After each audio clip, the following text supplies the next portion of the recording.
పూజస్వర్గం పూజ. పూర్వం ఒకానొక నగరమందు 5 కోడళ్ళు గల చాకలి ఉండేది.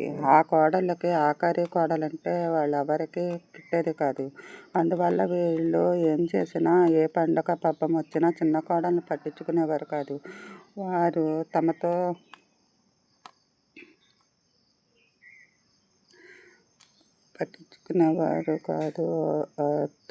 కలుపుకునేవారు కాదు. చిన్న కోడలు పేరు పోలి. పోలి గుణవంతురాలు, నిరాడంబరమైనది.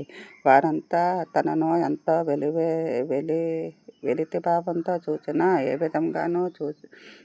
విధంగానూ వారిని ఎప్పుడూ ఏమీ అనేది కాదు. తన పూజలు, తన పనులు చేసుకుంటూ ఉండేది. కార్తీక మాసం 4 రోజులు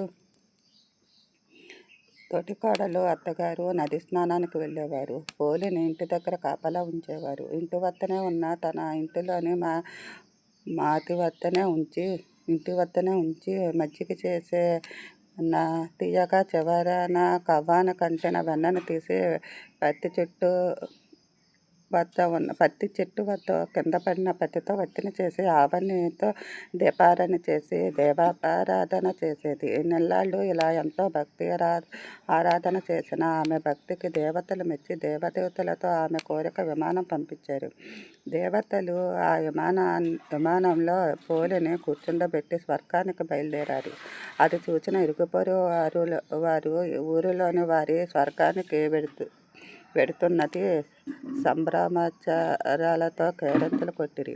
నది స్నానం చేస్తున్న అత్తగారు, తోటికోడళ్ళు తన మీదుగా విమానం వెళ్తుండగా పోలికాలు పట్టుకొని వేలాడు పోలితో స్వర్గానికి బయలుదేరారు. అది చూసిన దేవతలు, మీకు స్వర్గానికి వచ్చే అర్హత లేదు. మీరంతా ఆడంబరం ఆమె పట్ల దురుసుగాను మెరుసుగాను ప్రవర్తించి పాపం మూటకట్టుకున్నారు.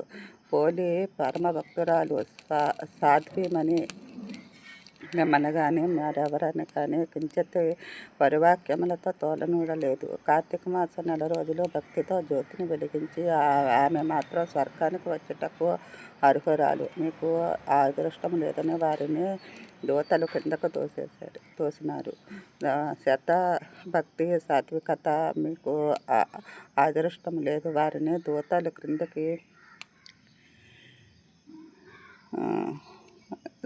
కిందకు తోసేశారు. శ్రద్ధ, భక్తి, సాత్వికత గల వారిని ఈ వ్రతము స్వర్గప్రాప్తిని కలిగిస్తుంది కనుక పోలి కథను చెప్పుకొని అక్షంతల తలను దాల్చిన వారికి ఇహలోక సుఖము, పరలోక మోక్షము సిద్ధిస్తాయి. కార్తీక దామోదర శివయ్య.